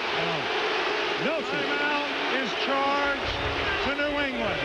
No, sir. Well, we don't get a vote, but if we did, that's wrong. I'll tell you where he has control, Joel. He has control in both hands. As soon as the ball comes in, he's got control of the ball. But you see, the thing that they don't look at is they don't look at the knee hitting the ground. I personally think the officials have made a bad judgment. Watch this. He's got control right now. He has control of the ball. And then he tucks it away. His left knee hits the ground, which equals possession. I guarantee you, Pete Carroll will get a letter from the league office and say, we blew it. The only thing they could have ruled is that he never had possession. They absolutely flat just blew it, Mike. So it brings up 3rd and 7, and New England has lost a timeout on the challenge. Bledsoe trying to keep it alive. Goes to Falk. Cutting back against the grain with blocking in front. Falk to the 32. Singor Mobley had to make the tackle. It's a gain of 19. Boy, I'll tell you, we watched Falk tonight. When he gets the ball, he makes some great decisions. And this is all done after the catch. Watch Bledsoe. This is a little outlet. He sees Falk coming across, but watch the decision he makes here. He sees the first down. I know I have that. Now I'll get back outside and I'll pick up a couple of blockers. Now I'm going to pick up another 10 yards. That is just great execution. Lowers his head this time and cracks inside the 30. And with points at such a premium in this game, another field goal could be huge. A touchdown would be enormous. And keep in mind the direction that the New England Patriots are going in. If there is any wind, it is in their face. But Vinatieri with a very strong leg. And an accurate one. Yes, sir. It will be 2nd and 6 for the Patriots. Clock running, 9.5 minutes to go. Bledsoe. Complete down to the 17. That's a first down. The catch by Troy Brown. Drew Bledsoe said Troy Brown is the best offensive player he has ever played with. Well, and it's a lot easier getting the ball to the wide receivers when the offensive line blocks. Look at the protection that Drew Bledsoe has. Now he can step up, throw the ball. We talked about him having the opportunity. You see the mechanics. That ball actually gets tipped at the line of scrimmage, and a great presence of mind by Troy Brown to stay with it. Great concentration. Terry Allen fights his way, but stops short of the 15-yard line. Darren Hambrick on the tackle. You're absolutely right. I mean, this team should not even be thinking field goal here. If you put a touchdown up, you win the game. Well, you got a pretty good chance. You make the Cowboys do something they don't want to do, and that's turned this into a throwing game. I still believe for them to be able to put it in the end zone, New England's going to have to throw the football to get it in. I don't believe they'll be able to run it in. Allen, they're running back on 2nd and 8. Bledsoe to throw. Over the middle, complete. Brisby again, very close to a first down. Needed to reach just shy of the 7. And they're burning a lot of time off the clock on this drive. First time tonight, he's throwing at Deion Sanders. He said, you don't throw over there a lot, but you can throw short against Deion because he's back in the back. And that time right there, look at Brisby. He goes up, sits down, and this is an excellent throw. Down. The only guy that can catch it is Brisby. They bring out the chains.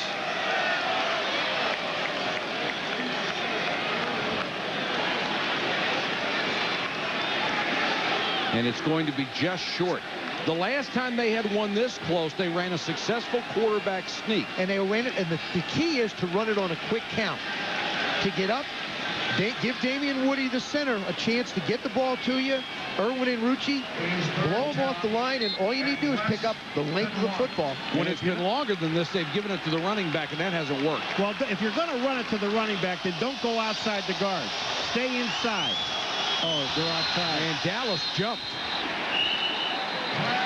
I think Dallas anticipated what I was talking about. As soon as Drew got up under the center, they thought he was going to try and sneak it. And what a gift. Encroachment, defensive nose tackle. Half the distance to the goal line. First.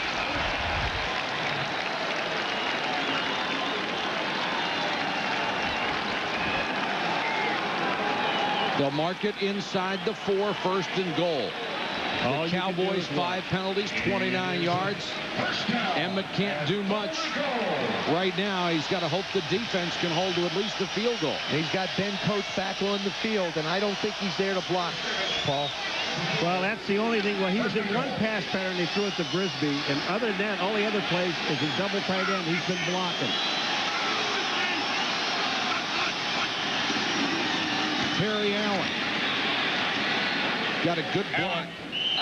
Terry Allen is an excellent short yardage runner. In 1996, when he made the Pro Bowl, he led the NFL with 21 touchdowns. But, Michael, what I was just saying before, when the short yardage, if you're... It's recording. 63, man. Got it?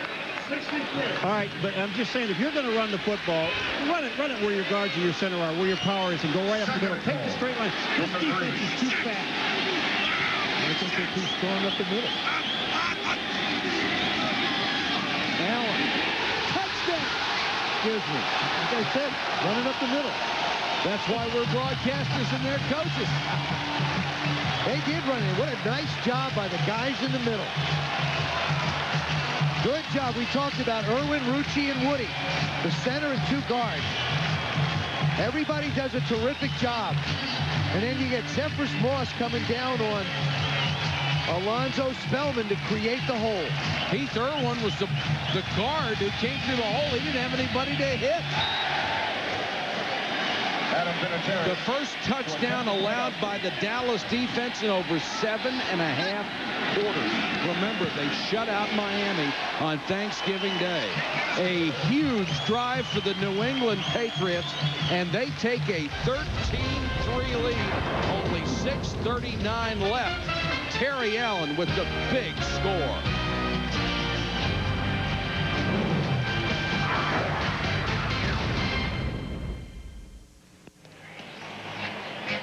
The Patriots won on a 5-minute, 25-second march of 65 yards. It took them 10 plays, and Terry Allen capped it with his 3-yard touchdown run.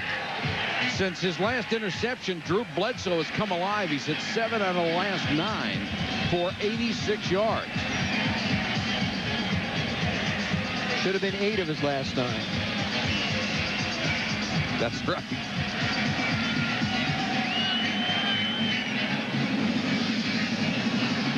Well, now Dallas is going to have to open up the offense. They need 2 scores and close to 6.5 minutes left in the game. Mathis and Ogden wait at the 10. Mathis all the way up to the 17. And cut down at the 35. Troy Aikman, 6.5 minutes. He needs 10 points to tie. 13-3 Pats, 6.5 minutes to go. Dallas needs 2 scores in a hurry.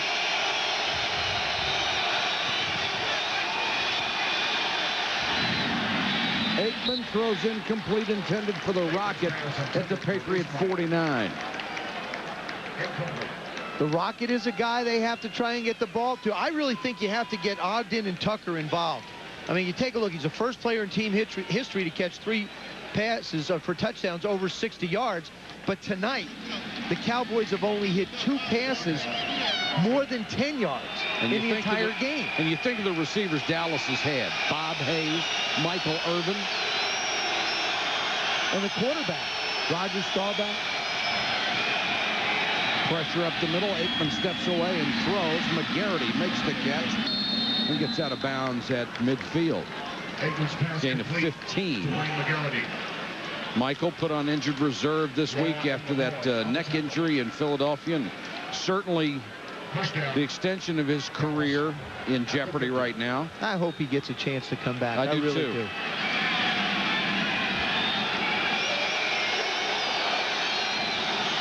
Blitz coming. Aikman unloads, and speaking of unloading, Ty Law just crushed Ismail. Well, Ty Law just waited on this play. I'll tell you what, a perfect timing. And Ty Law better get himself back in the defensive secondary and stop strutting around. Here comes Ty Law. Ismail gets his ball. Ty Law gets Ismail. Oh. Aikman under pressure. Brewski missed him, but Aikman goes down. Willie McGinnis.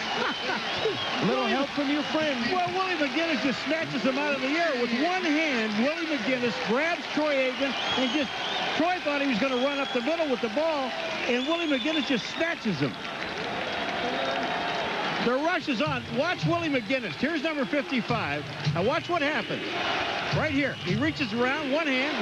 There you are. And the reason why he's able to do that, there's nowhere to go with the football. There's the Rocket being covered by Wiggins. Outside to Bucky Jones, and Ty Law have the outside covered. 3rd and 13. Aikman dumps it underneath. diving for a first down, and it looks like they have it. Jeff Ogden with a nice piece of running after the catch. Boy, was that a great heads-up play by Ogden. I think Troy's got to try and get the ball to some of the other guys. I don't think he can just focus on the Rocket. They'll stop the clock to measure. Now, Dallas catches a break here because they do stop the clock. They've got to get themselves on the line of scrimmage. That's first down. That's first down by the nose of the ball.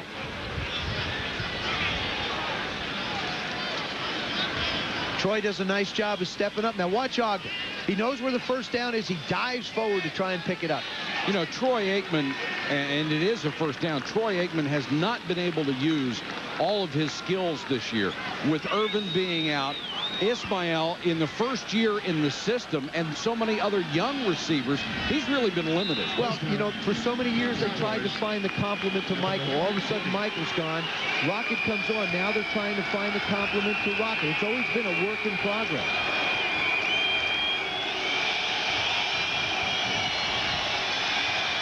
Aikman with a lot of time. That one's tipped.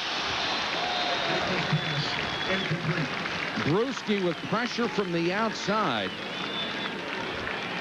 With that ball being tipped, Wiggum grabs Chris Warren. Doesn't make any difference because the ball's tipped. There's no pass interference. What a smart play. Well, with all these crossing routes, New England has done an excellent job staying in their zones. It was interesting talking to Steve Sidwell, their defensive coordinator in New England. He says Teddy Bruschi and Lawyer Malloy really have to have big nights. But Bruschi is having himself a great one.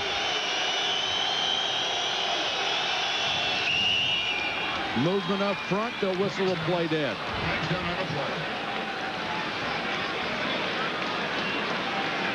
Prior to the snap, false start, 77, offense, 5 yards, second down.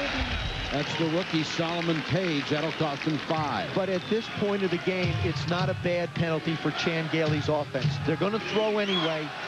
So just 5 more yards really isn't going to make a difference. They're in 4-down territory, and they're going to have to go for it if they wind up with 4th down.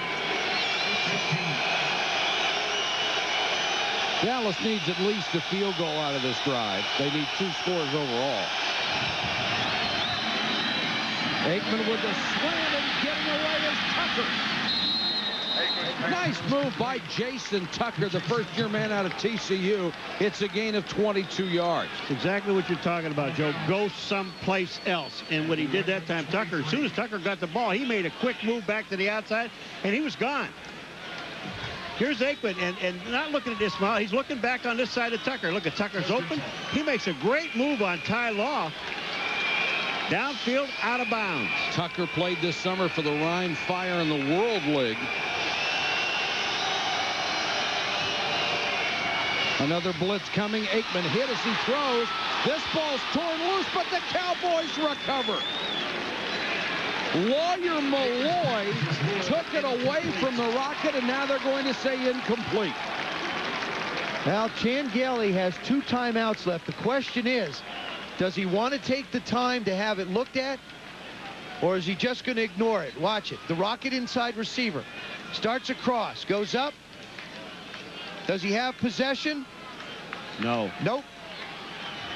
Good play by Lawyer Malloy. I'm not quite certain he doesn't. I'm not either. He might. But it's a heck of a play by Malloy.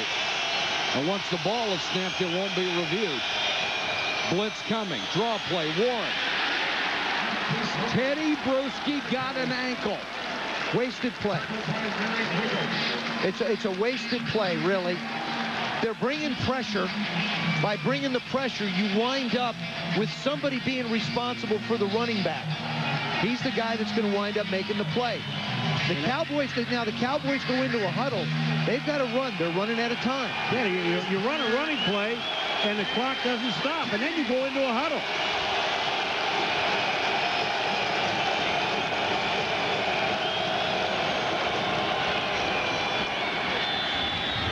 Aikman throws to the sideline, and it's complete to the Rocket. The clock continues to wind, even though Ismael got out of bounds and wasn't touched. I don't quite understand that one. I mean, he wasn't touched. He was going sideways, not backwards, and they still continue to let the clock run. Now Cunningham will come on to try the field goal, and if they ever needed Richie Cunningham to break out of the slump, this is it.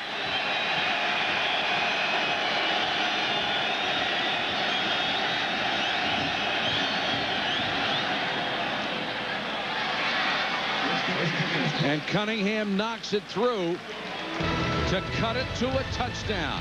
13-6 New England.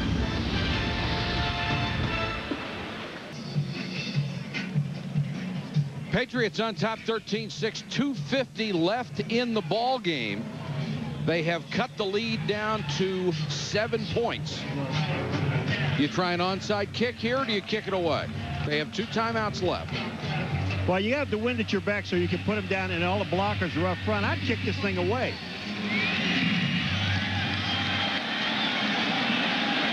He's not going to bring it out. Falk will keep it in the end zone. They'll start from the 20. Coming up next, Sports Center with Dan Patrick and Rich Eisen. Our Sunday conversation, Troy Aikman. Our NFL Blitz, the Week 13 breakdown, and NBA update, Shaq against the Magic.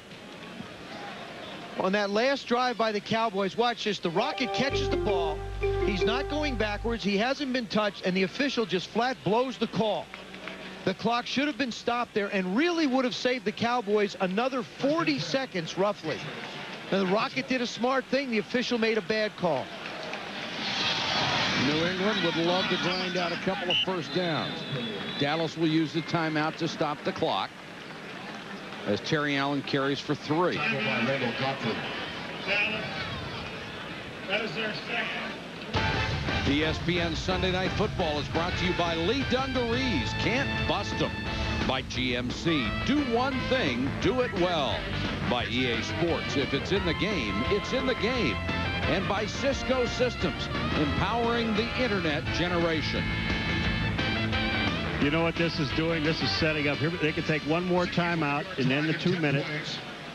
And then they're going to get the ball back with about 1:50. But the most important thing that's going to happen, first of all, they have to stop them. Well, there you go. They have to stop. You got this whole thing first. Yeah, but I just want, then you got Dion. I mean, everybody, you wait for Dion. Just hold him so they can kick to me.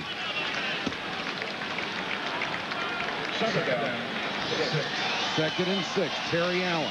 Whoa. Hit in the hole, just ripped by Randall Godfrey, the middle linebacker. And Dallas will use its last timeout.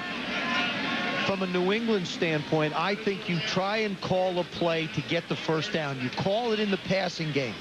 The clock is going to be stopped at the 2-minute warning anyway. But you still have to try and maintain possession. I don't think you run it again and give up the opportunity and stick your defense back on the field. If you do get a first down, run or pass, you pretty much decided this ball game. Exactly. You get a first down, this game's over. And I think that, to me, the conservative way would be to run it, punt it, and let your defense go out there. The numbers on the quarterbacks, the yardage has evened up, and Bledsoe still has those 2 ugly interceptions on his record, but he's played very well since the second interception. You couldn't have described them any better. They were ugly. And Troy Aikman really has never taken a shot down the field. Well, he tried to not really. The one the Rocket, and that was it. Huge play here. 3rd and 6. Bledsoe in the shotgun.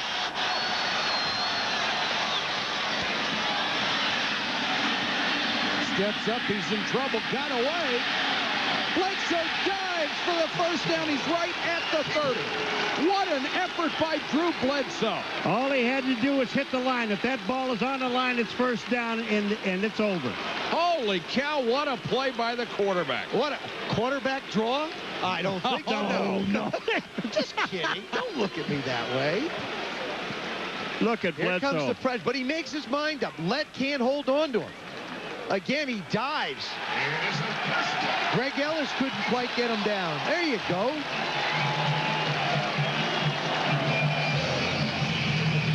Dave Campo can't believe it.